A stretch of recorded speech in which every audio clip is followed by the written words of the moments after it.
Hijos de Sión, regocijaos y alegraos en el Señor vuestro Dios, porque Él os ha dado la lluvia temprana para vuestra vindicación y ha hecho descender para vosotros la lluvia temprana y la tardía, como en el principio. Las eras se llenarán de grano, las tinajas rebosarán de mosto y de aceite virgen. Entonces os compensaré por los años que ha comido la langosta, el pulgón, el saltón y la oruga, mi gran ejército que envié contra vosotros. Tendréis mucho que comer, os saciaréis y alabaréis el nombre del Señor vuestro Dios, que ha obrado maravillosamente con vosotros, y nunca jamás será avergonzado mi pueblo.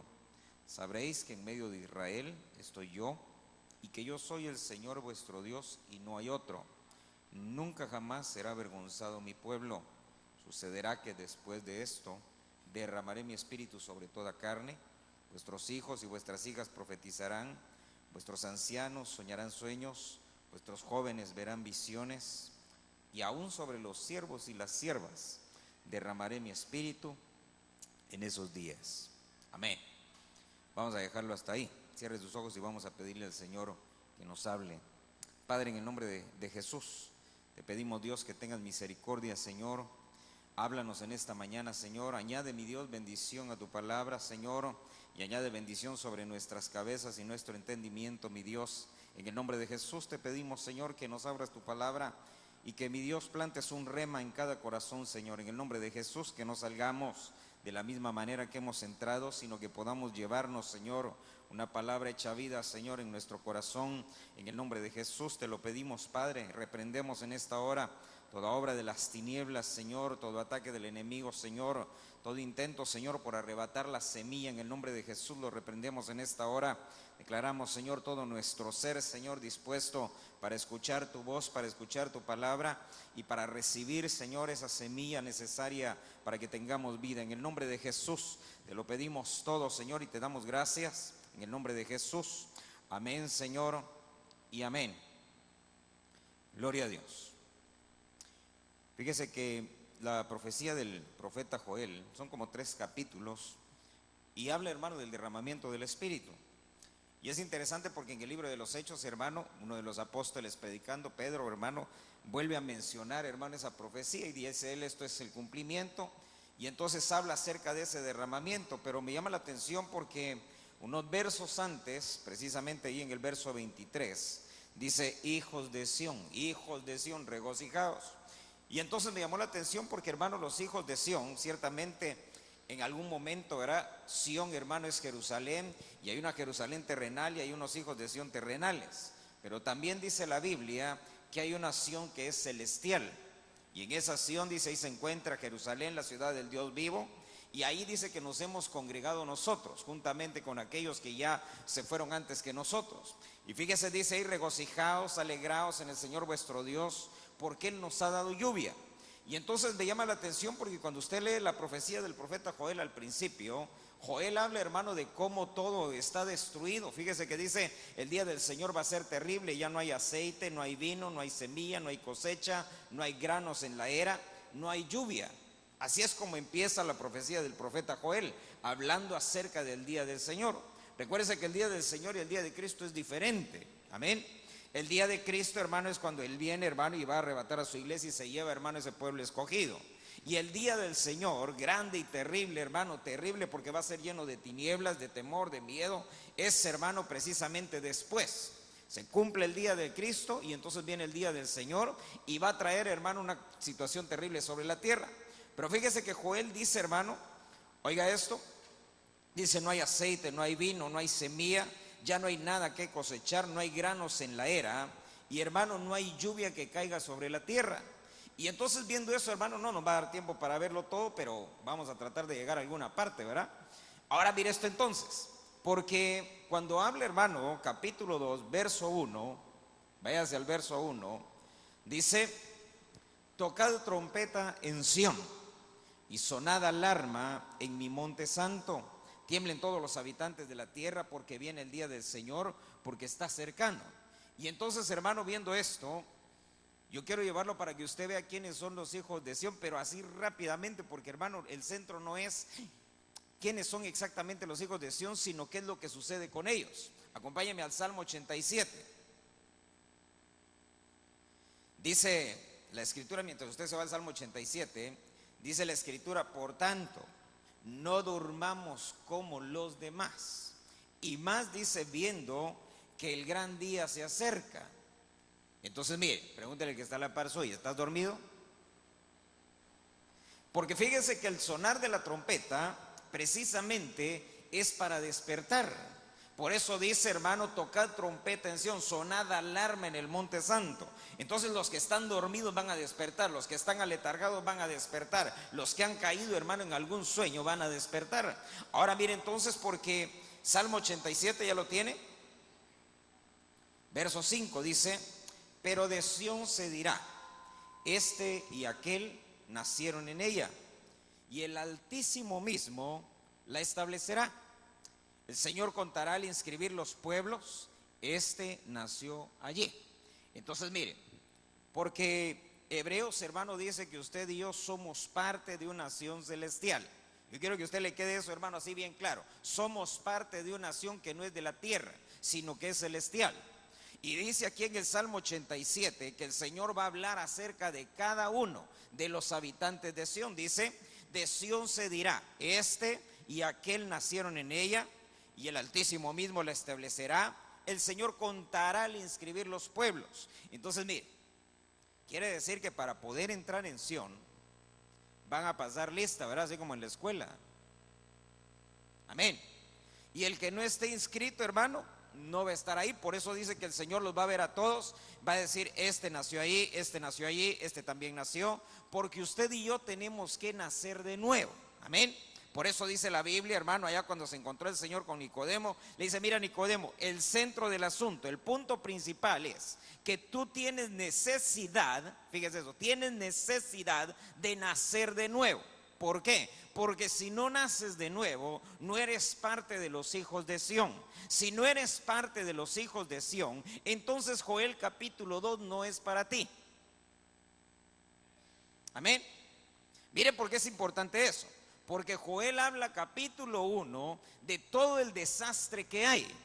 Pero el capítulo 2 habla de la reivindicación, hermano, precisamente de los hijos de Sión, no de todos los pueblos, sino solamente de los hijos de Sión. Entonces el Salmo 87 dice que el Señor reconoce a cada uno de los hijos de Sión, y sobre ellos entonces, hermano, trae su bendición. Fíjese que cuando la Biblia, hermano, habla de Sión, dice que ahí mandó el Señor la alabanza, ahí se estableció la alabanza, ahí mandó el Señor la bendición sobre el monte de Sión. No lo mandó sobre otro lugar, hermano, sobre otra cosa, sino sobre el monte de Sión. En ese monte de Sión tiene que estar usted y tengo que estar yo. Dice la Escritura: Sión es lugar de alabanza. Entonces ahí, hermano, tenemos que estar usted y yo. Ahora mire entonces, porque cuando usted habla, hermano, de un hijo, ¿qué características tiene un hijo?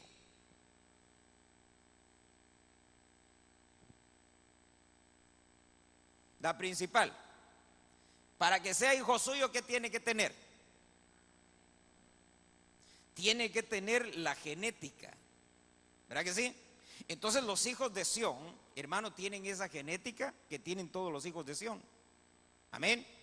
Ahora fíjese entonces, hay que compartir entonces, hermano, esa genética. Eso implica que tenga una identidad. Amén. Es decir, si usted ve, hermano, el tigre, hermano, a puro tubo decimos allá, tiene que tener rayas, si no, no es tigre. ¿Verdad que sí?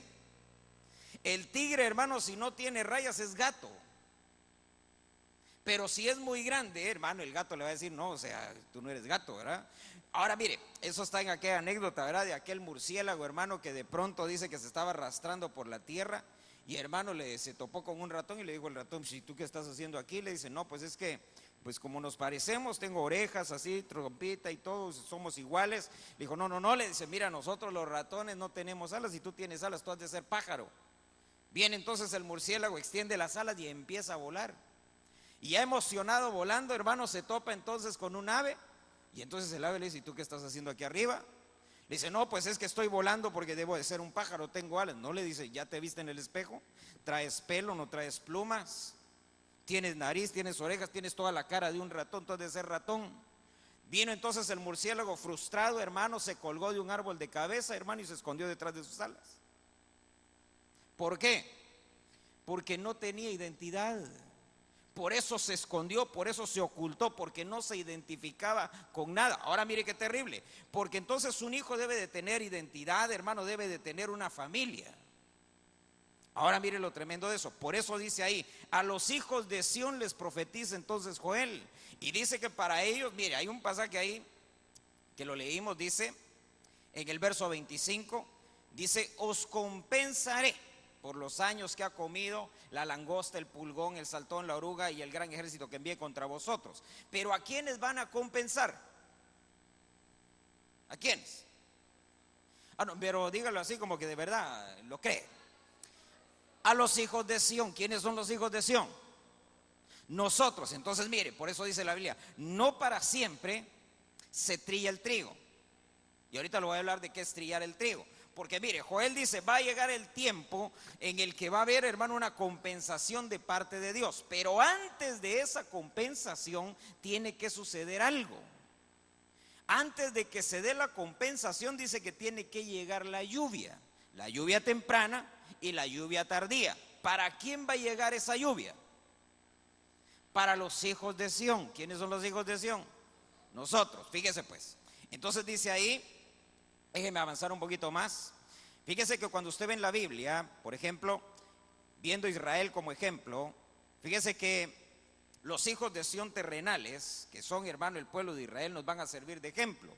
Porque ellos, hermano, todos ellos, hermanos, son hijos de Dios. Amén. Y usted y yo somos hijos de Dios.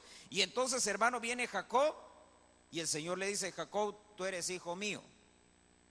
Y entonces los hijos de Jacob, hermano, los 12 que él tuvo, se convierten en 12 tribus.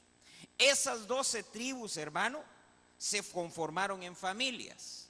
Y cada familia, hermano, tenía una casa paterna. Mire qué tremendo eso. ¿Por qué? Porque como ellos estaban identificados como hijos de Dios, pero oiga eso, cada tribu tenía un orden y cada tribu se ordenaba por familias, y de entre las familias había familias, hermano, que estaban en liderazgo y había otras que tenían que sujetarse. Por ejemplo, cuando llama el Señor a Gedeón, viene Gedeón, hermano, y le dice, a mí, Señor, yo que vaya. Pero Señor, si yo soy de las familias más pobres, Señor, soy de la familia más humilde de aquí, de entre todo Israel. Entonces él estaba en una condición baja. Había otros hermanos que estaban por encima de él. Él, hermano, su familia no tenía liderazgo, pero viene Dios y lo escoge. Ahora fíjese entonces, cada familia tenía un padre, hermano, y ese es el que guiaba a la familia, era el que dictaba las órdenes. Por eso usted ve que lo que el Señor hizo cuando llamó a Abraham, ¿qué fue? Llamó a Abraham. ¿Y en qué lo convirtió? En un padre. Por eso le dijo, mira, Abraham, vas a ser padre. ¿De qué? De naciones, de multitudes, de pueblos. Y entonces le dice, en Isaac te será llamada descendencia. Y entonces, hermano, nace Isaac. Luego le habla el Señor Isaac, mira, contigo vengo a confirmar el pacto que hice con Abraham. Te voy a convertir en una gran nación. Vas a ser padre de pueblos. Y entonces, hermano, tiene a Jacob y a Esaú. Y ahí venía Esaú, hermano, peleando por el liderazgo, y finalmente, hermano, Jacob se lo arrebata y él se queda como patriarca. Y entonces viene el Señor y confirma su pacto, hermano, con Jacob. Y Jacob tiene 12 hijos. Pero mire qué tremendo, ¿verdad? Porque si usted se da cuenta, hermano, todos ellos se identificaban. Jacob se identificó con su padre Isaac. Isaac se identificó con su padre Abraham. Abraham se identificó con su padre Dios. Y ellos, hermanos, siguieron esa línea. ¿Por qué? Porque ellos creían plenamente, hermano, en su corazón que lo que Dios les estaba diciendo, hermano, era cierto. Si Dios le decía, hijo mío eres tú, hermano, él lo creía. Si a Abraham el Señor le decía, mira, Abraham, tú eres hijo mío, y Abraham se lo creía. Por eso dice, hermano, que Abraham agradó a Dios. ¿Por qué? Porque le creyó. Y hermano, viene Jacob y en medio de todos sus problemas, pero hermano, también le creyó a Dios. Ahora fíjese entonces, acompáñeme a Hebreos capítulo 12.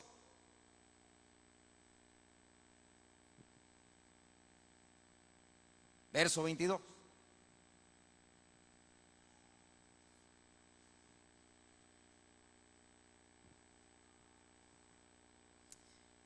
¿Ya lo tiene? 12, verso 22 dice: vosotros, en cambio, os habéis acercado al monte Sión, la ciudad del Dios vivo, la Jerusalén celestial, y a miriadas de ángeles, a la asamblea general e iglesia de los primogénitos que están inscritos en los cielos, y a Dios el juez de todos, y a los espíritus de los justos hechos ya perfectos, y a Jesús el mediador del nuevo pacto, y a la sangre rociada que habla mejor que la sangre de Abel. Ahora mire, Hebreos 12 dice: nos hemos acercado. ¿Quiénes? Nosotros. ¿Por qué se nos permitió acercarnos? Porque somos hijos de Sión. De otra manera, hermano, usted y yo no podemos acercarnos a esa Sión celestial. Pero dice, ahora dice, nosotros nos hemos acercado al monte de Sión, a la ciudad del Dios vivo, la Jerusalén celestial, a los ángeles, a esa asamblea general e iglesia de los que están, hermano. Hay una iglesia en el cielo. ¿Ya se dio cuenta? Así, hermano, que si usted pensó que los cultos eran nada más aquí, también en el cielo hay culto. Allá también se alaba, se adora, y allá también se predica, pero el que predica es Dios, ¿verdad? Está bueno, ¿verdad?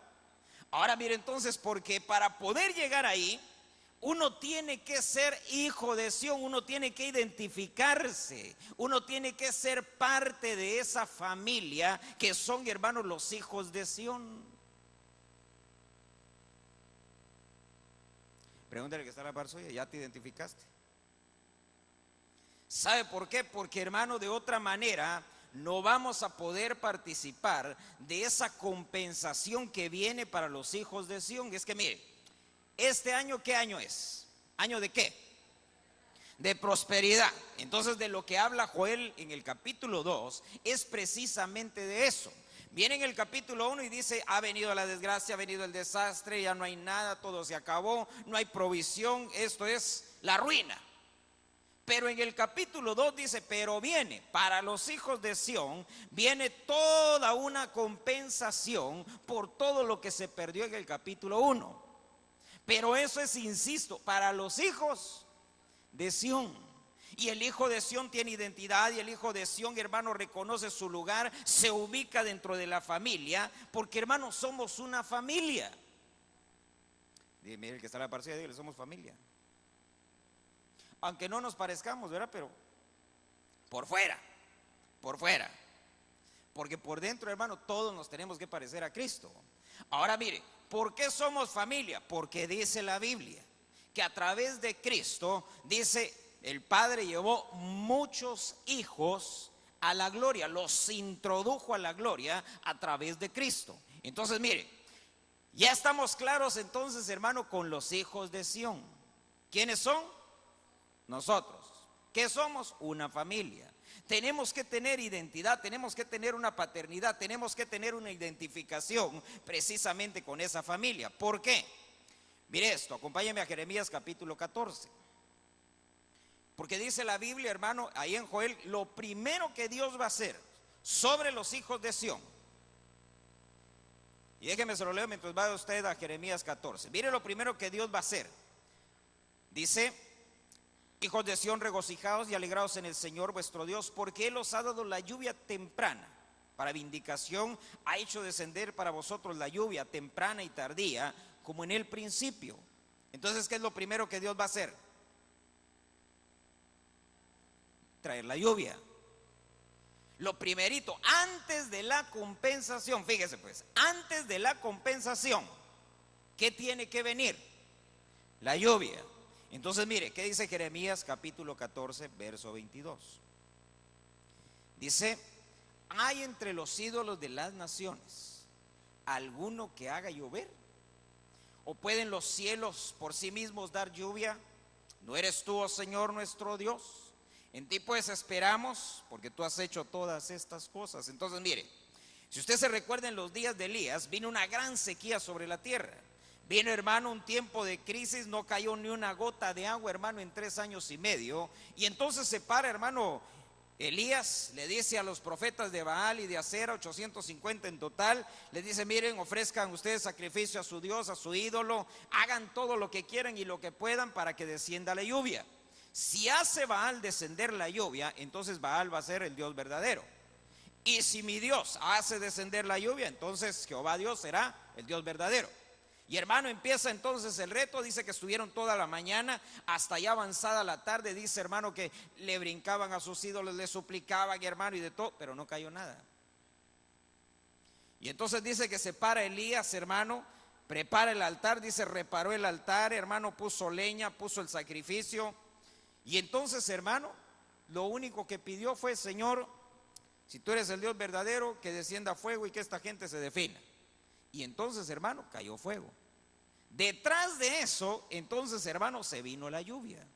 Pero ¿a dónde quiero llevar lo que dice Jeremías? ¿Habrá algún ídolo que pueda hacer llover? ¿Habrá algún ídolo que te pueda cambiar? ¿Habrá algún ídolo?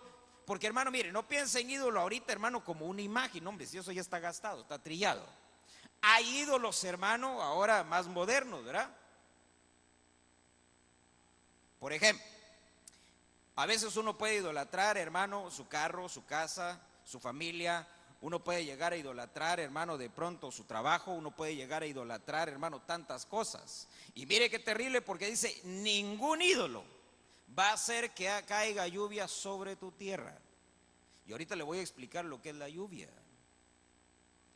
Porque es importante, hermano, que esa lluvia caiga primero. Recuérdese que si no se cumple todo el proceso, hermano, la compensación no llega. Lo primero que Dios va a hacer no es la compensación. Lo primero es que la lluvia caiga sobre usted y sobre mí. Entonces, mire, viendo, hermano, acerca de la lluvia temprana y la lluvia tardía, fíjese, dice la Biblia: nadie puede traer las lluvias en su tiempo, en su momento. Porque, hermano, había dos tipos de lluvia que el pueblo de Israel, hermano, esperaba con ansias. Una era la lluvia temprana, hermano, que esa era más o menos como en octubre, y la lluvia tardía, que era más o menos en abril.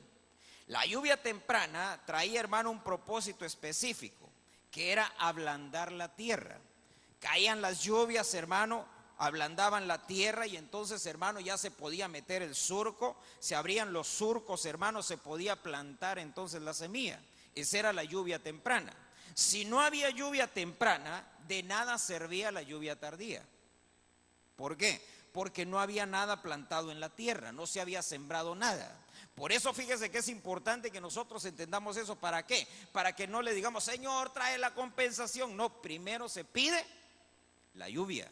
Por eso, mira, vino Elías y lo que dijo él es: aquí hay que traer agua primero.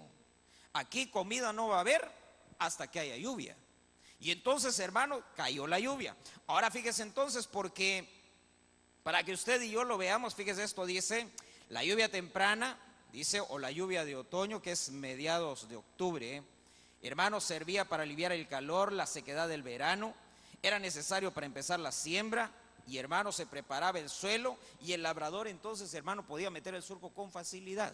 Entonces la lluvia temprana es esa palabra que nos prepara para recibir, hermano, la semilla. Mire qué interesante eso. Tiene que venir, hermano, la palabra de Dios a nuestra vida primero. Fíjese que es una lluvia, hermano, superficial, porque no va hasta lo profundo, sino que es una lluvia que cae, refresca la tierra, y entonces la empieza a poner suavecita. No son aguaceros torrenciales, sino que es, hermano, una lluvia así. ¿Cómo le dicen acá cuando llueve suavecito? Una llovizna. Bueno, ahí está. Es una llovizna que cae, hermano, y que solo suaviza la tierra. Ya mete usted la semilla, y entonces ahora empieza el sufrimiento del labrador, porque ahora empieza a rogarle a Dios que llegue la lluvia tardía. ¿Por qué? Porque si la lluvia tardía no llega, todo lo que se hizo con la lluvia temprana no sirve de nada. Amén. Entonces, si usted ya recibió lluvia temprana, y ahorita le voy a explicar qué es la lluvia temprana. Si usted recibió lluvia temprana, pero no está anhelando, hermano, esa lluvia, hermano, tardía, que esa lluvia tardía, hermano, son aguaceros, es lluvia torrencial. No es, hermano, una lloviznita, sino que es una lluvia fuerte, trae bastante agua. Esa es necesaria, ¿por qué? Porque dice que esa lo que hace es que el fruto, hermano, crezca y madure y se desarrolle. Entonces, por ejemplo, hermano, hay plantas que necesitan mucha agua. Por ejemplo, si usted tiene plantado su naranjal, tiene que echarle bastante agua. Si usted siembra tomates, tiene que echarles bastante agua, porque si no, hermano, son tomates chupados. Agarra usted la naranja o el limón y si no le echó agua, hermano, y si lo parte, va a tener todo lo que tiene ahí adentro, menos agua. ¿Y para qué compra usted la naranja? Por el jugo, ¿verdad? No sé si alguna vez le ha tocado a usted que compre, hermano, un limón y lo parte así y nada. Y lo vuelve a partir así para el otro lado y una gotita.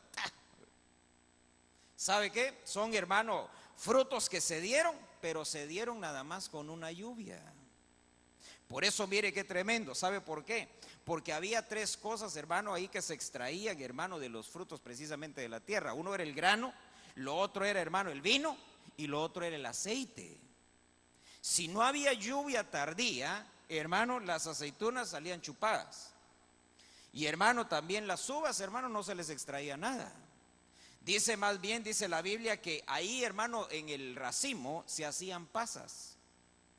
¿Por qué? Porque no tenían agua.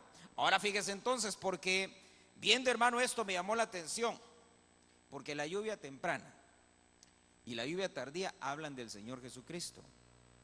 La lluvia temprana, hermano, es cuando Él nació, cuando Él vino, tabernaculizó. La fiesta de los tabernáculos es en el mes de octubre. Y el Señor Jesucristo nació, hermano, más o menos por ahí entre septiembre y octubre, cuando llegaba la lluvia temprana. ¿Por qué? Porque Él venía, hermano, a preparar precisamente la tierra, venía a preparar al mundo. Era el último mensaje para Israel y el primer mensaje, hermano, para los gentiles. Por eso iba y predicaba, hermano, por toda la tierra. Él fue la preparación, hermano, ¿para qué? Precisamente para que un pueblo que no era pueblo se convirtiera en hijos de Dios. Eso somos usted y yo. ¿Por qué? Porque antes solo había, hermano, un Israel, una nación terrenal. Después de la lluvia temprana, hubo entonces una nación celestial, que somos nosotros. Ahora mire, la lluvia tardía. La lluvia tardía se daba, hermano, allá por abril, cuando el Señor Jesucristo murió en la cruz del Calvario. Esa lluvia tardía, y mire qué tremendo, ¿sabe por qué? Porque esa lluvia tardía, ¿qué era lo que hacía? Que el fruto que caía en tierra, es decir, la semilla que caía en tierra, pudiera crecer, pudiera desarrollar, hermano, y dar y echar todos los frutos que tenía que echar. Por eso el Señor dijo, es necesario que el grano caiga en tierra y muera. ¿Para qué? Para que pueda llevar mucho fruto. Por eso el hermano cayó en tierra. ¿Cuándo cayó? En la época de la lluvia tardía. Cae él en tierra, hermano, lo sepultan. Y mire, cuando abrieron su costado, ¿qué salió de él? Sangre y agua. ¿Por qué agua? Era la lluvia tardía. Ahora mire qué tremendo, porque el hermano desciende entonces a tierra y no se quedó ahí. De la cruz a la tumba, de la tumba a las partes bajas, de las partes bajas a ser consumido, de ser consumido, hermano, otra vez a la tumba, y de la tierra, hermano, al salir de la tumba y manifestarse resucitado, entonces asciende al Padre para ser glorificado. El grano de tierra cayó en tierra, maduró y se presentó como fruto delante de Dios. Esa es la lluvia temprana y la lluvia tardía.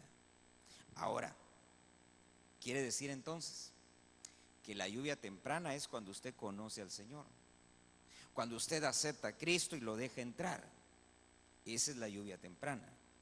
Pero la lluvia tardía es cuando morimos a nosotros mismos, morimos a nuestras pasiones, a nuestros deseos, morimos, hermano, a nuestras ambiciones, morimos al pecado, morimos, hermano, a la concupiscencia. Y entonces ahora sí, una vez que morimos, entonces se empieza a manifestar lo que hay de Cristo en nosotros.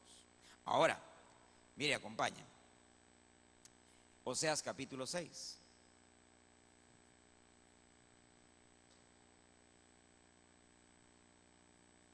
Oseas 6, verso 3. ¿Qué quiere decir eso?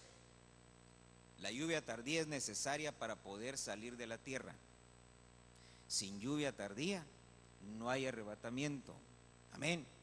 Si usted se conformó nada más con la lloviznita, hermano, temprana, con esa lloviznita que prepara la tierra, hermano, no vamos a participar de nada más que de la pura salvación. Pero para participar del arrebatamiento se necesita la lluvia tardía. Esa es la que hace que uno salga de la tierra y se manifiesten los frutos. Ya tiene Oseas capítulo 6. Mire lo que dice Oseas 6. Dice: conozcamos pues, esforcémonos por conocer al Señor. Su salida es tan cierta como la aurora. Él vendrá a nosotros como la lluvia de primavera que riega la tierra. Esa es la lluvia tardía. Ya no va a venir como lluvia temprana, ahora va a venir como lluvia tardía. ¿Por qué? Fíjese que la traducción, hermano, del Nuevo Mundo dice: Él vendrá a nosotros, dice, como la lluvia que satura la tierra. Entonces usted y yo tenemos que ser saturados, hermano, precisamente de la palabra de Dios. ¿De qué otra manera vamos a conocer al Señor, hermano, si no es a través de su palabra? ¿De qué otra manera lo vamos a conocer plenamente si no es escudriñando, leyendo, hermano, compenetrándonos nosotros, hermano, precisamente en la Biblia? Mire, pregúntale que está a la par suya. ¿Lees la Biblia? Sí, qué bueno. ¿La entiendes? Porque ese es el secreto, ¿verdad? Mire, el etíope leía la Biblia, ¿sí o no? Sí, leía. ¿La entendía? No la entendía. ¿Por qué? No tenía ni siquiera la lluvia temprana. Por eso Felipe llegó, hermano, ¿y qué fue lo que hizo? Le llevó la lluvia temprana. Fue y lo evangelizó.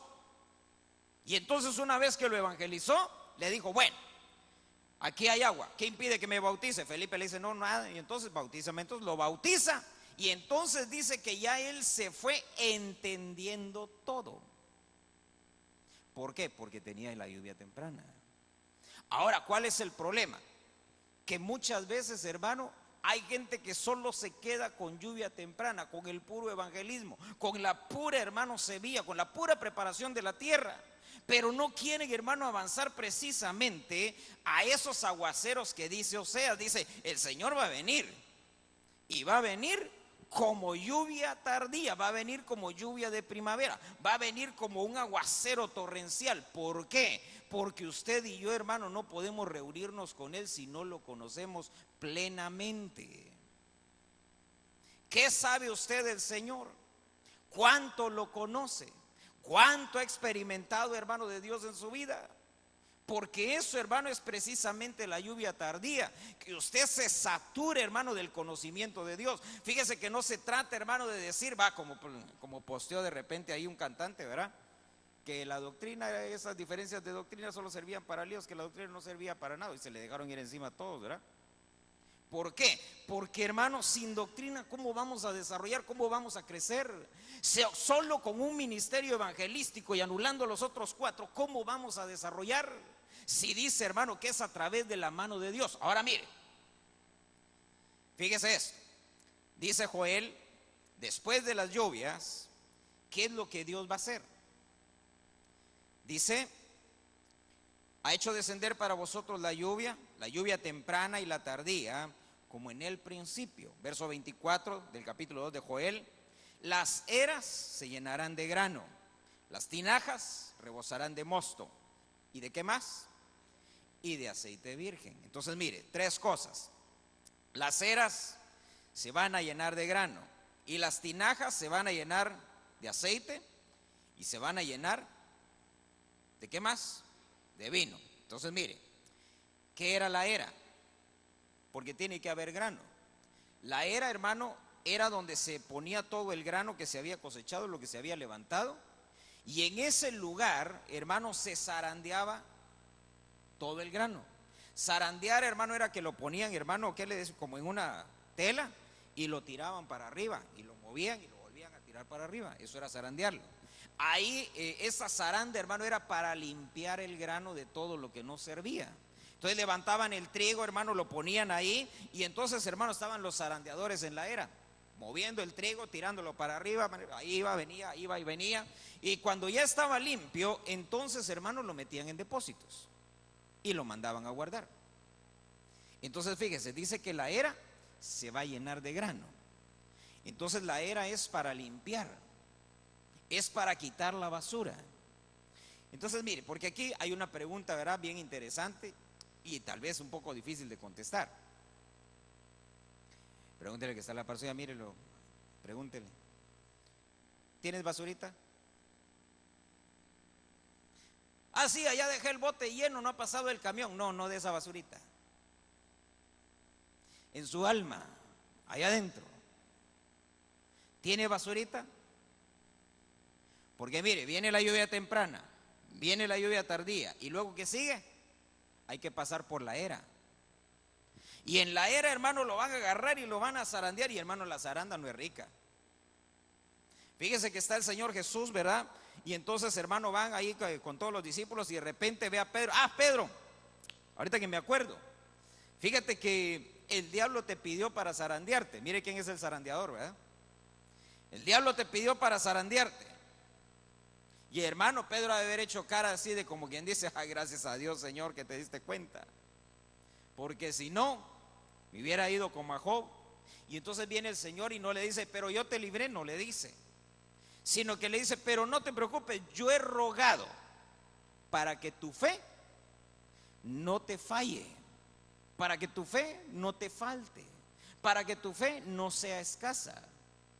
¿Qué le estaba diciendo entonces el Señor? Pedro, vas a la era. ¿Y de qué vas? Vas. Yo no lo voy a impedir, es necesario que pases por ahí. Eso sí, cuando vayas para arriba y para abajo, para arriba y para abajo, yo he rogado para que en medio de ese ir y venir, tu fe no te vaya a fallar, que no te vayas a hacer apóstata, que no te vayas a perder y te vayas a ir al infierno. Eso era lo que el Señor le estaba diciendo. ¿Cuándo llegó la zaranda para Pedro? Piense. A la hora buena, ¿verdad? Sacó la espada, hermano, estaba dispuesto a rifarse y el Señor le quita la espada. Dice: no, no, no, Pedro, no es con espadas. Y hermano, yo me imagino que Pedro ha de haber pensado: pero Señor, si yo ni artes marciales aprendí, nada más usar la espada, y ahora. Por eso, hermano, salieron todos corriendo, todos se fueron. Y hermano, esa zaranda de Pedro fue terrible, porque usted ve en la Biblia, y de todos los apóstoles hubo dos que apostataron. Uno fue Judas y el otro Pedro. Pero Judas dice, hermano, que murió, pero Pedro fue restaurado. Pedro logró volver. Ahora mire entonces qué tremendo. ¿Sabe por qué? Porque, hermano, tiene que llegar, hermano, oiga esto. Primer libro de Samuel 23, verso 1. Fíjense que el trillo era una herramienta que se utilizaba para botarle la basura, hermano, al trigo. Y por eso dice la Biblia: no para siempre se trilla el trigo, porque, hermano, se trillaba nada más lo necesario. En cuanto desprendía la basurita, lo sacaban de ahí. Porque, hermano, el trillo, su propósito no es destruir el grano. El propósito del trillo es solo quitarle la basura. En cuanto se le caiga la basura, lo sacan de ahí. Entonces, mire, si alguien siente que lo están trillando, si alguien siente que lo metieron a la era, hermano, y ahí lo traen moliéndolo, hermano, y va y viene, para arriba y para abajo y todo, ¿sabe qué? Pregúntese, porque a lo mejor se está aferrando a su basurita. A lo mejor no se quiere soltar, hermano, de su basurita. Por eso es que lo traen, hermano, zarandeado, y lo pasan. Mire, ¿sabe cómo era el trigo? Eran, hermano, en ese entonces, ¿verdad? Eran unos troncos que los pasaban, hermano, así por encima del trigo. Tiraban el trigo así, hermano, en el suelo. Y entonces, hermano, se subía alguien, y entonces con un buey enfrente, un caballo, algo, hermano, lo jalaban. Y iba alguien ahí subido, hermano, y esos troncos iban dando vueltas y otro los metía hacia adelante, y con eso golpeaban, hermano, el grano, y entonces iba desprendiendo la basura. Luego lo agarraban, lo subían en los sacos y lo tiraban para arriba, y entonces se iba saliendo toda la basura. Pero mire, a veces uno se aferra a su basurita, y entonces no se le desprendió, otra vez tríenlo, ya, métanlo otra vez, para arriba y para abajo. ¿Se desprendió? No, métanlo otra vez hasta que desprenda. Mire, por eso hay gente que a veces dice: ay, hermano, es que vieron, no salgo de esta situación. A lo mejor se está aferrando a su basurita. A lo mejor, hermano, ahí no la quiere soltar, no la quiere dejar ir, hasta se amarró a ella, ¿verdad? Con candado y todo. Y hermano, ahí está, ahora no encuentra la llave, ¿verdad? Ya no hay a la hora de soltarse de la basura. Ahora mire entonces qué terrible, porque primer libro de Samuel 23:1 dice: dieron aviso a David diciendo: he aquí, los filisteos están atacando a Keila y están saqueando las eras. Entonces mire, los filisteos, hermanos, son precisamente de esos enviados del diablo, ¿verdad? Pero mire, ¿para qué trabaja el enemigo? ¿Cuál es el trabajo del enemigo? Sacarnos de la era, sacarnos, hermano, del área de limpieza, sacarnos de donde nos van a desprender lo que no sirve, sacarnos, hermano, precisamente de allí, hermano, de donde Dios quiere que estemos. ¿Para qué? Para que seamos, hermano, un grano útil. Si no, somos granos inútiles. Yo quiero que usted se dé cuenta. Ese grano que llegaba a la era, hermano, era un grano que había recibido lluvia temprana, lluvia tardía, había sido cosechado, había sido, hermano, revisado, había pasado la revisión, no estaba enfermo y lo llevaron a la era. Pero ya en la era llegaban los filisteos, hermano, y se lo llevaban. Es decir, que se llevaban grano sin limpiar. Se llevaban el grano antes de que lo zarandearan y lo trillaran. ¿Cuál es el interés, hermano, del enemigo en sacarnos, hermano, del trillo y sacarnos de la zaranda? Porque, hermano, recuérdese que dice la Escritura que Dios viene por una iglesia pura, limpia, sin mancha, impecable, inmaculada, pues ahí sí viene, inmaculada. ¿Por qué? Porque, hermano, esa es la naturaleza de Él. Por eso dice la Biblia: sed santos, porque yo soy santo. Entonces dése cuenta, había que pasar lluvia temprana, lluvia tardía, la era. Pero dice que también se iba a llenar, hermano, las tinajas, se iban a llenar de mosto, que el mosto, hermano, es el vino. Entonces mire, dice la Biblia, esa palabra tinaja, hermano, dice en el diccionario, fíjese que me llamó la atención y le voy a decir por qué. Dice, es una palabra hebrea, dice yekeb, que viene de una raíz que significa excavar.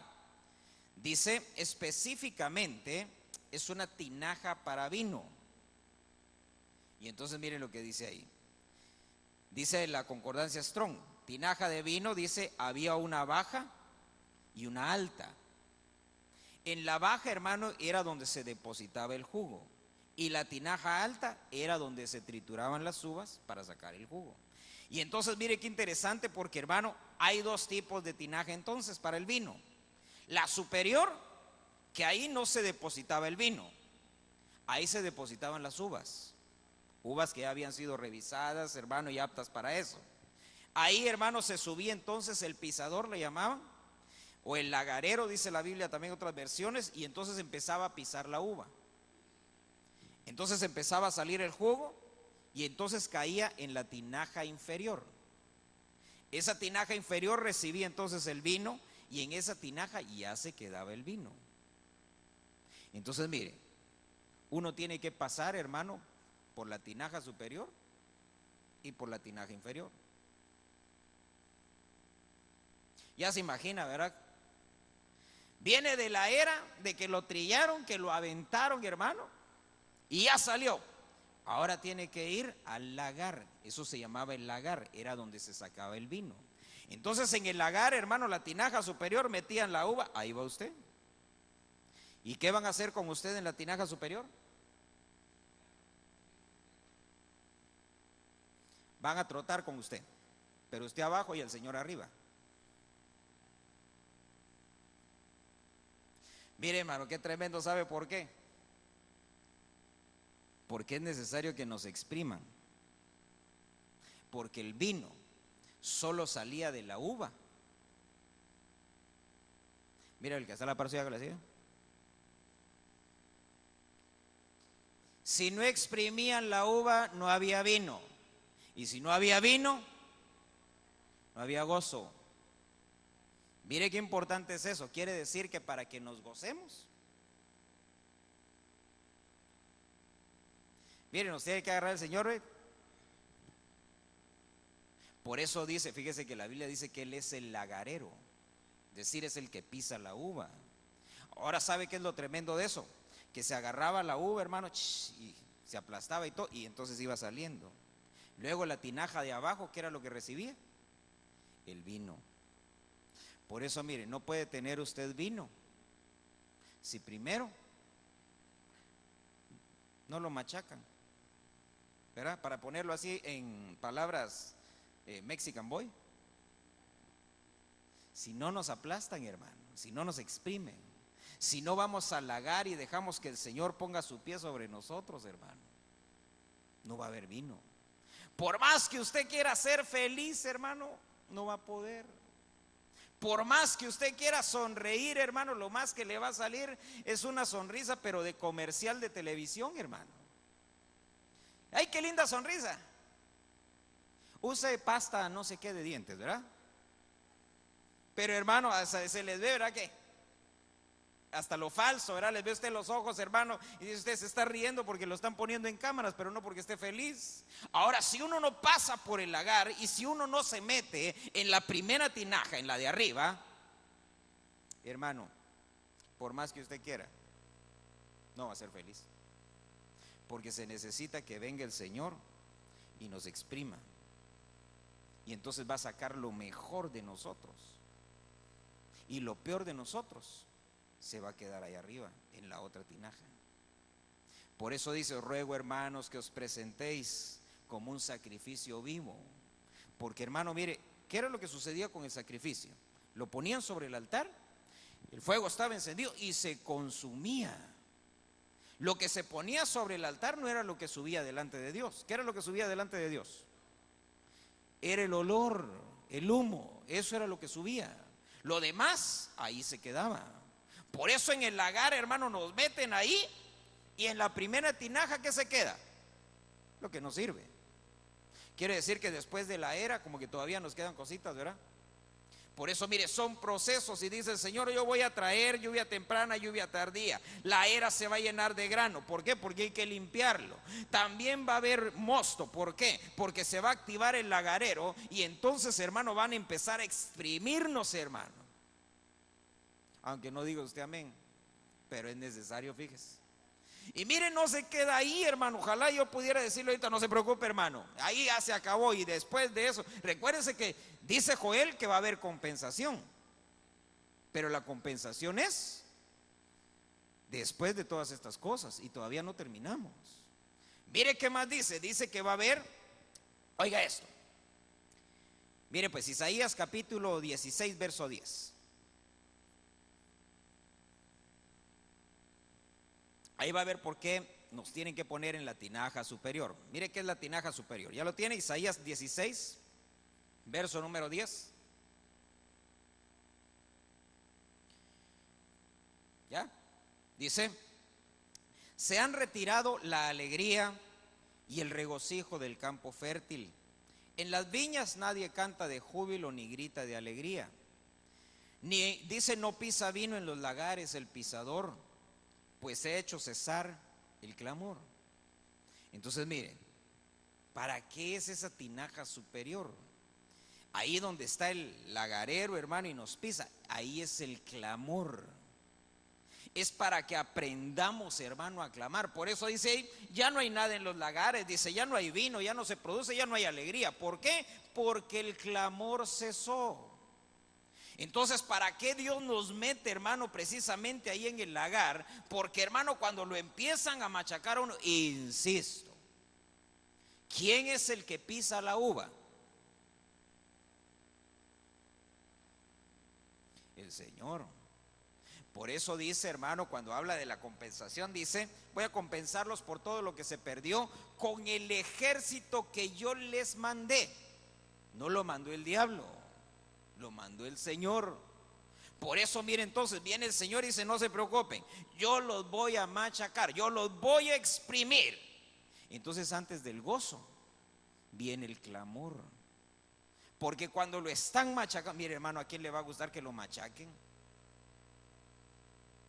¿Ya? Le gustaría, mire, si usted fuera uva, ¿a usted le gustaría pasar por ahí? Mire, si las uvas hablaran, si las uvas tuvieran voz, ¿se imagina, hermano, cómo sería el lagar? ¿Ah? ¡Auxilio! ¡Ayúdenme! ¿Verdad que sí? ¿O no? Si usted ve, hermano, que lo ponen ahí, de repente ve un gran pie, hermano, que viene y que lo va a aplastar, ¿no gritaría usted? ¿Qué gritaría usted? ¡Sáquenme! ¡Ayúdenme! Sí, hermano, porque así somos. Mire, no nos gusta sufrir. ¿Y a quién le va a gustar, hermano? Pero es necesario que lo expriman a uno para que salga el clamor. Entonces cuando sale el clamor, mire qué tremendo es, sale el clamor, ¿verdad? Y cuando uno clama, en ese clamor se desprenden las angustias, se desprende el dolor, se desprenden los resentimientos, se desprende, hermano, toda aquella cosa que uno trae adentro, hermano, y que le impide ser feliz. Así de sencillo. Por eso es necesario el lagar y la tinaja superior. Porque ahí arriba, hermano, se queda la cascarita, el bagazo, la semillita, ahí se queda.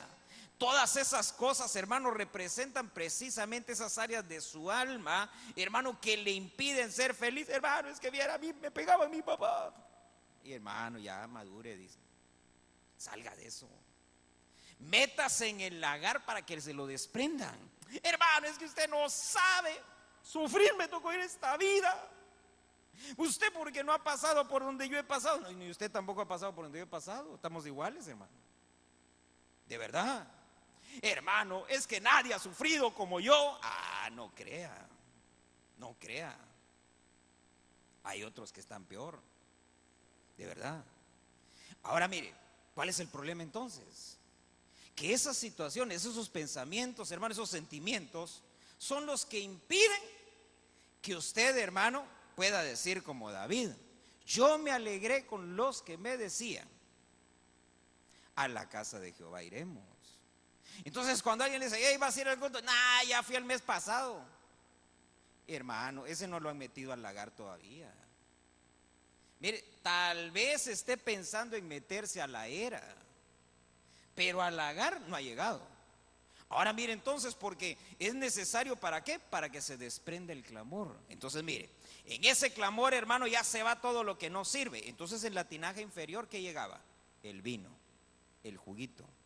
Y ese es el que alegra el corazón de Dios. Entonces mire, Deuteronomio 16, verso 13.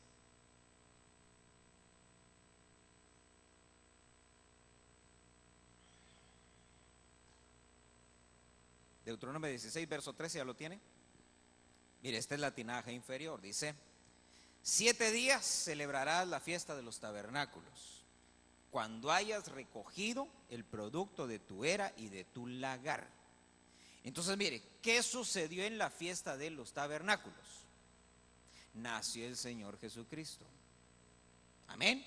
Entonces mire, dice ahí, en la fiesta de los tabernáculos, dice, vas a celebrarla durante 7 días. Eso cuando hayas recogido el producto de tu era y de tu lagar. Entonces, hermano, durante la fiesta de los tabernáculos, hermano, en ese tiempo era cuando los lagares estaban, hermano, a todo lo que daban, sacando el jugo. Era cuando la era, hermano, estaban sacudiendo, hermano, trillando el trigo y preparándolo, ¿para qué? Para convertirlo en harina. Ahora mire entonces, porque el producto del lagar, hermano, no eran las uvas.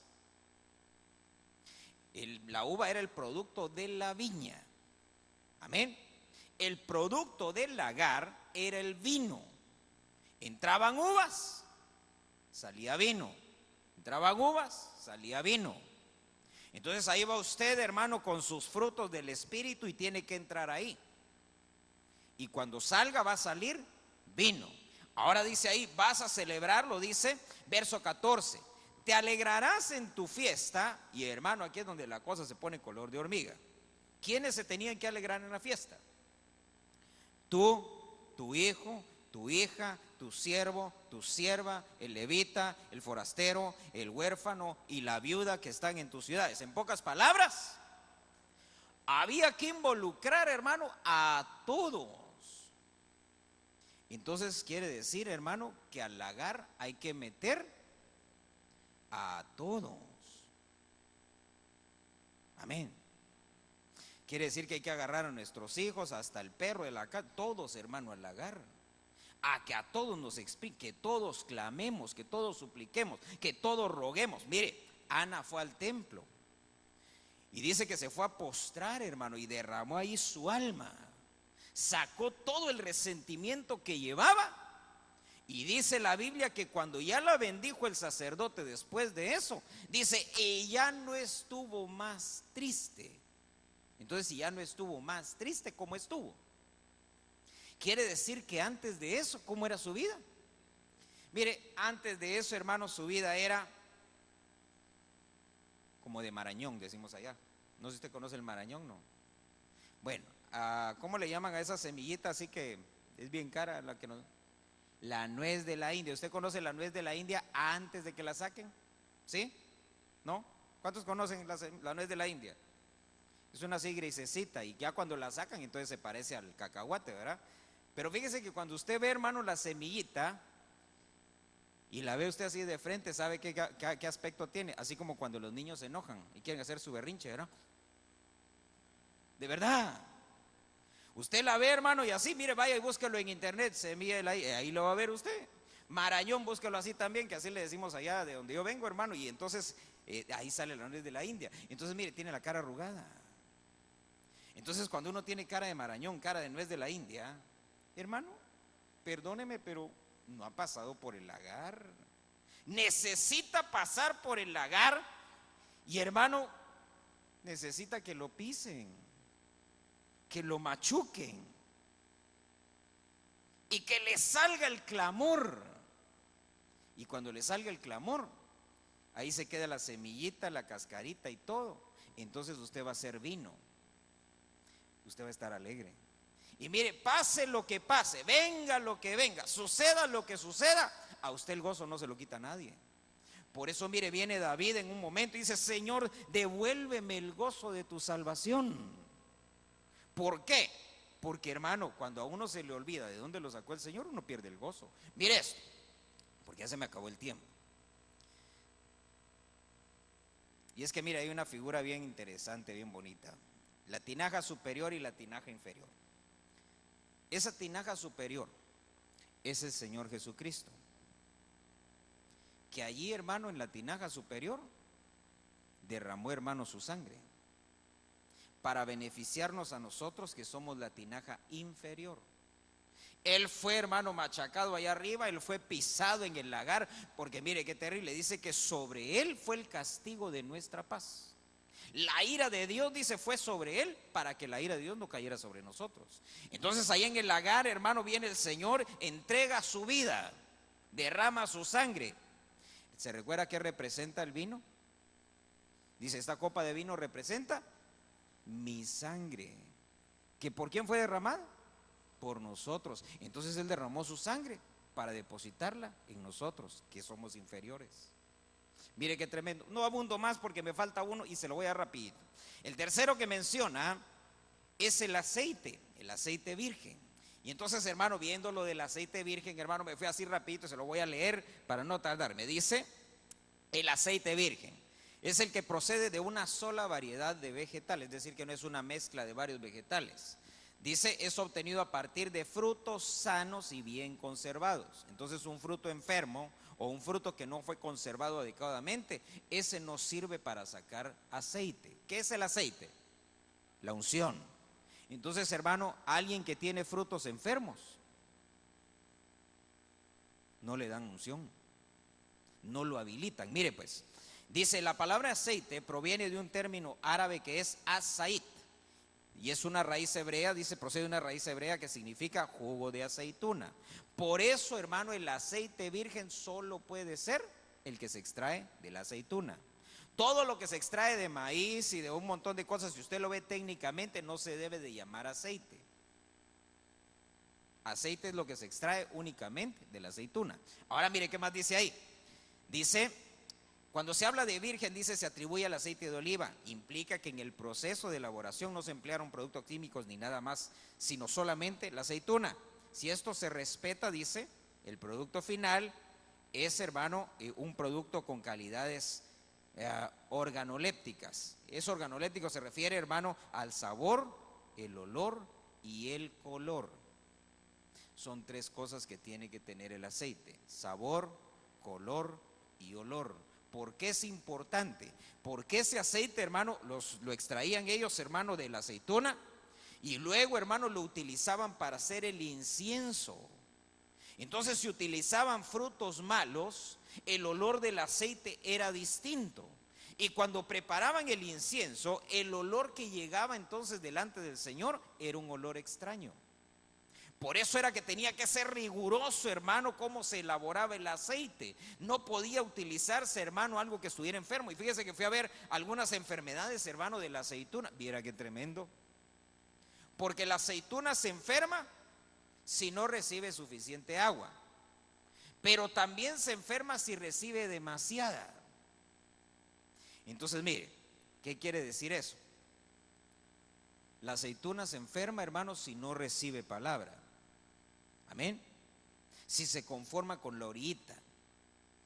Pero también se enferma si solo se atasca de conocimiento. Venga, venga agua, y se atasca, hermano, se llena aquí arriba, pero no baja. Entonces se enferma. Y mire qué tremendo, porque todo eso dice, no se puede utilizar para hacer aceite, sino que muchas veces, hermano, mejor lo dejan ahí, que se quede en el árbol. Ahora, ¿sabe qué es lo tremendo de eso? Dice, esa palabra aceite viene de una palabra hebrea que es yishar, es aceite, dice como produciendo luz. Entonces, ¿por qué es importante el aceite? Es la luz que Dios nos da, es la revelación. Por eso, mire, cuando empieza uno a entender y a comprender las profundidades y todo, cuando uno ya pasó la lluvia temprana, la lluvia tardía, ya lo trillaron en la era, ya pasó, hermano, por el lagar y lo aplastaron y lo machacaron. Ahora viene, hermano, y le van a extraer el aceite. ¿Sabe cómo se extrae el aceite? ¿Sí sabe? ¿Cómo? Miren, la uva y la aceituna se les extrae de la misma manera. La agarran, hermano, y lo meten en una prensa. Y lo van aplastando y lo van aplastando. Pero fíjese que hay una medida. Porque si la aplastan de más, la semilla desprende un olor y un sabor agrios. Y arruinan el aceite. Por eso mire qué bonito, porque el agarero, ¿quién le dije que era? Cristo era el Señor. Por eso, mire, Él sabe la medida que cada uno necesita. Ahí nos agarra, hermano, y empieza a apretar. Y, ay, ay, ay, ay. No, hombre, todavía aguanta ese chión. Ay, ay, ay, ay. Así le extraen a uno la unción, hermano. Así le extraen el aceite. Recuérdese que el aceite era ¿para qué? Para hacer el incienso, el olor grato. Es decir, entonces, ¿dónde aprende uno a adorar, hermano? Cuando lo meten en la prensa, ¿eh? Ay, ay, ay, ay, te alabo, te adoro, Señor. ¡Ah! Dice Dios, ya aprendió a adorar, ya no lo aprieten más, ya sáquenlo. Pero mientras no aprende, hermano, ahí va otro poquito. Ay, ay, ay, ay, todavía se queja, sí, apriétenlo más. Ay, ay, ay, se sigue quejando, ya está adorando, todavía no, apriétenlo más, te alabo. Ay, ya sáquenlo. Mire, hermano, qué tremendo, ¿verdad? Por eso, mire, ¿cuántos quieren compensación? Ya no muchos, ¿verdad? Ya solo, no, hermano, ¿sabe qué? Mejor así que se quede el asunto. ¿Cuántos son hijos de Sión? Gloria a Dios. Y para los hijos de Sión dice hay compensación, pero hay que pasar lluvia temprana, lluvia tardía, hay que entrar a la era, hay que pasar por el lagar y luego hay que ser metidos, hermano, en la prensa para sacar el aceite. Miren,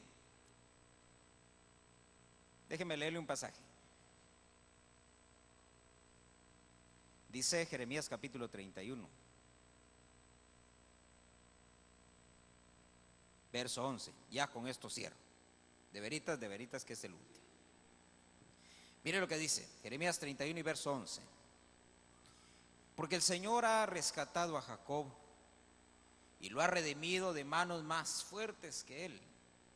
Vendrán y gritarán de júbilo en lo alto de Sión y radiarán de gozo por la bondad del Señor, por el grano, por el vino y por el aceite y por las crías de las ovejas y de las vacas. Su alma será como huerto regado y nunca más languidecerán.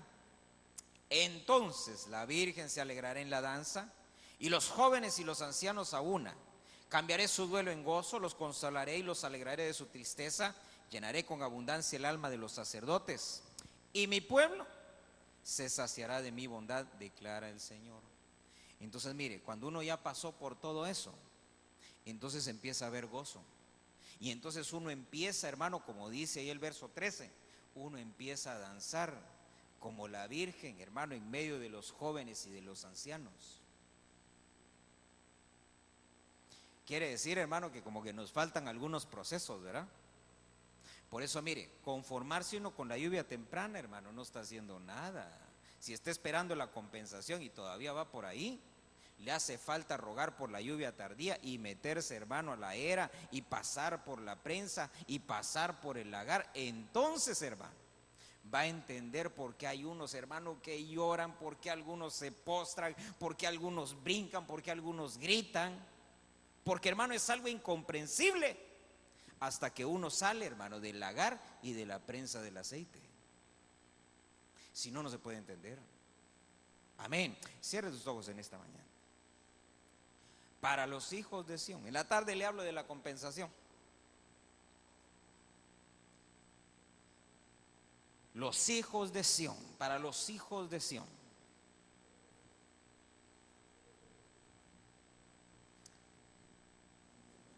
Él ha traído lluvia temprana. Ha traído lluvia tardía.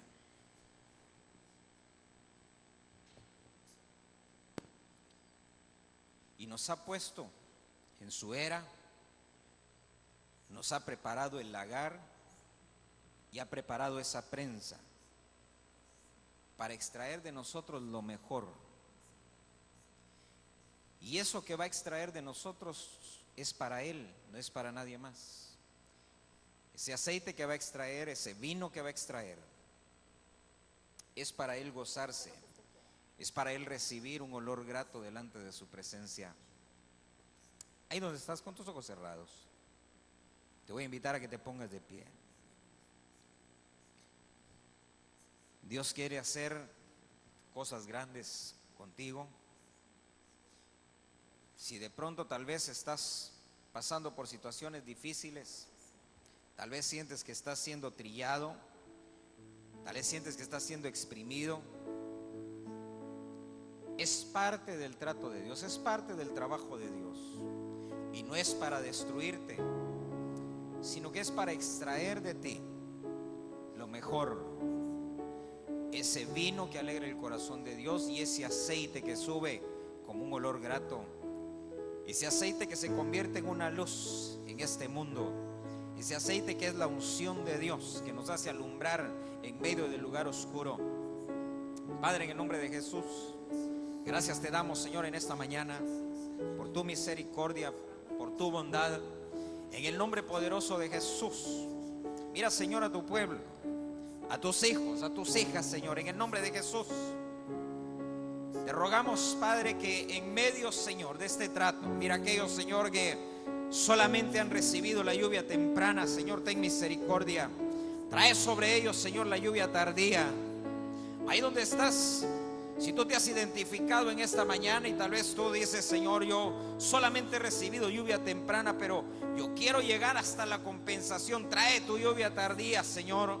Si ya recibiste la lluvia tardía, tal vez no has querido entrar en la era. Tal vez no has querido pasar por el lagar, tal vez no has querido ser introducido en la prensa, pero es necesario que pases por ahí para que se desprenda de ti, de tu alma, para que se desprenda de tu interior todo aquello que no sirve, todo aquello que para el propósito de Dios es un estorbo. En el nombre de Jesús, Señor, ten misericordia. Ayúdanos, Padre bendito, para comprender y entender, Señor, tu obra, tu trabajo en nuestra vida. Mira aquellos, Señor, que se encuentran, Señor, siendo, Señor, exprimidos, Señor, en el lagar. Ten misericordia, Padre bendito. Mira aquellos que están en la prensa, Señor, y que empiezan a extraerles el aceite, Señor. Dale, Señor, a cada uno, Señor, paciencia, Señor. Dale a cada uno, Señor, esa templanza, el dominio propio, Señor. La fe, Señor, que no falte, Padre bendito. Te rogamos, te suplicamos, Señor, aquellos que son introducidos en la era, Padre, que su fe no falte en el nombre de Jesús. Afianza, Señor, asegura esa fe en el nombre poderoso de Jesús. Así como aquel hombre dijo: Señor, yo creo, pero ayúdame, Señor, en donde yo soy incrédulo. En el nombre de Jesús, mira aquellos, Señor, que son introducidos en la era, que están siendo zarandeados, Señor, que no encuentran, Señor, la salida, que no saben, Señor, hacia dónde van. Tal vez, Señor, están confundidos. Padre, en el nombre de Jesús, ten misericordia. Te pedimos por ellos, Señor, para que su fe no falte.